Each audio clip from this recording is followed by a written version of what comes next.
Welcome back for another video. The end is nearly here and today's the final episode of the Roundup. As you're probably well aware by now, in this series we look at everything you need each game week to help you arrive at better decisions. There's lots of original FPL content planned for over the break on this channel, so hit subscribe so you don't miss out. We'll start with the Goalscorer Odds as always, which are always based on the assumption that a player starts, and this is sometimes not the case. For the final round of fixtures, Kane is top with a 53% chance of scoring for the away trip to Norwich. Over the last 6 home games, Norwich are worst in the league for goals conceded on 17, second being Watford on 15. Over the last 6 game weeks, Kane is ahead of Son for expected goal involvement on 4.91 XGI versus Son's 3.74. He's taken 27 shots versus Son's 14 and 19 shots in the box versus Son's 13. If you need a Gameweek 38 bet against Son, then Kane could be the answer.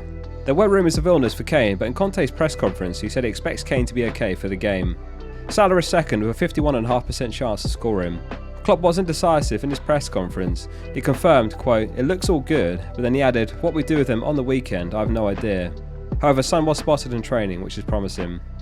Son is third with a 50% chance and he'll be comfortably the most captain player this final game week. Over the last 6 game weeks he has 69 points, which is more than any player, second being De Bruyne on 56. Vardy has re-emerged as a good pick for these final few game weeks. He scored 4 in the last 3 games and he finishes the season against Southampton, who over the last 6 games played are rock bottom in the league for expected goals conceded on 15.55. If you're on a free hit, he's one to certainly try and squeeze in. José has a 42.5% chance, but his minutes are a gamble. If Salah starts, then it could be a front 3 of Diaz, Mane and Salah. Diaz played 71 minutes last match while Salah and Mane were not involved. Lukaku's been given a 42.5% chance of scoring against Watford. It's a fantastic fixture to round the season off for Chelsea. They have third place wrapped up though, so Tuchel may see it as an opportunity to give fringe and academy players an opportunity, or perhaps those who could leave in the summer. A big thank you to checkthechance.com for working with the channel to provide the bookies odds all season. As always, a link to their sites in the description of all videos. On to the clean sheet odds, and it's a 3-way tie with Chelsea, Man City and Liverpool all on a 54.5% chance for their home fixtures. We've discussed the Watford fixture for Chelsea, and with such high clean sheet odds, Alonso is a standout defender to own. He's one of those who could be playing his last ever game in a Chelsea shirt. Man City play Aston Villa, and a win is required to guarantee the Premier League title. City could play with caution, which would favour their clean sheet odds and pick their moments without risking much. Liverpool's home game against Wolves is a standout too.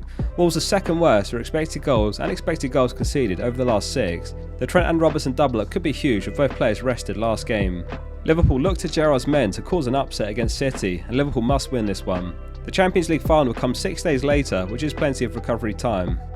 Spurs have a 47% chance against Norwich. Wait until as late as possible before locking in transfers. With all games kicking off at the same time, we may get some early lineup news. There were rumours that Sessegnon and Emerson Royale were ill.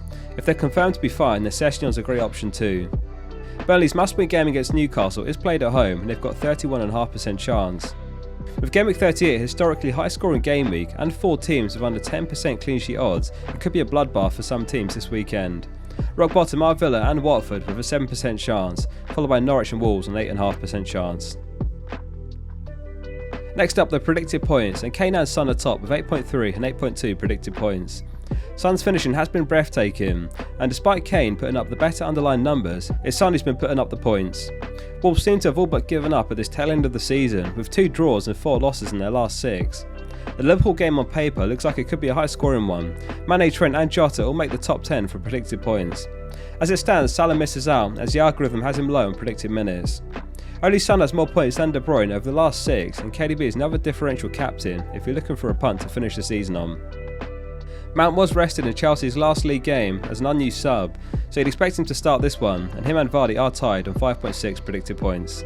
If you're enjoying this video, please consider subscribing to the channel for future content. On to the most transfer players, and Son's narrowly top with over 160,000 picking him up.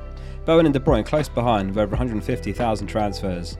It's been a phenomenal season for Bowen with 12 goals and 17 assists. We've largely overlooked him due to no doubles since Gameweek 21, but he's continued to deliver and he has 3 goals and 3 assists in his last 3 games. Tony's been brought in by over 70,000 managers. He's always safe for 90 minutes, and Brentford finished the season playing home against Leeds, so he's definitely a good option. Maddison's now on 21 goal contributions this season from 11 goals and 10 assists, including 3 goals and 2 assists in just his last 3 games. If you need a Coutinho replacement, then him and Mount are the standouts. If you can't stretch to Trent or Robertson, then Matip's a great pick as well for only 5.2 mil. He's been picked up by around 50,000 managers heading into this final game week. Onto the most transferred out, and Salah's been binned by around 300,000 managers.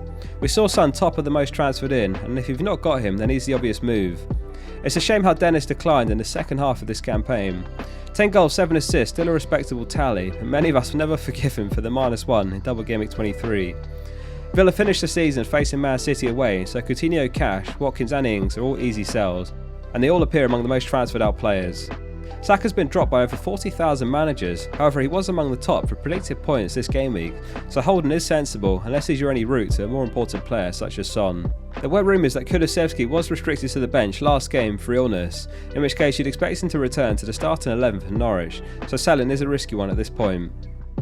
We'll finish the roundup as always with the captaincy poll results. Thanks to everyone who voted on the poll on our Discord. If you'd like to join, the link's in the description. The results are in and they are as follows. Son leads comfortably with 65.5% of the vote. He's projected to have around 130 to 140% effective ownership, so if you simply own him and don't captain him, then every point he returns will negatively affect rank. That said, it's never good to let fear rule your decisions in FPL, and if you feel there's an equally good or better option, don't be afraid to go there. Kane is second with 18.5% of the vote, and the predicted points suggested that there's little to separate them. Let me know in the comments who you've got the armband on. Son and Kane are a 2-horse race for captaincy this week. Beyond them it's De Bruyne and Mount on 3.9% and 3.6%, both excellent picks too. Vardy gets 2.1% of the vote, followed by Reece James on 1.4%. Elsewhere a few votes for Cancelo, Alonso, Trent, Salah and Tony. Remarkably, we finished the season with the lowest vote for Salah all season with just 0.4%. And that wraps up this final episode of the Roundup. Thanks for watching my content throughout the season. It's been a pleasure and great to read so many success stories in the comments. Leave one below with your thoughts and I'll be sure to read it. As mentioned, there's lots of content planned for over the break, so hit subscribe so you don't miss out.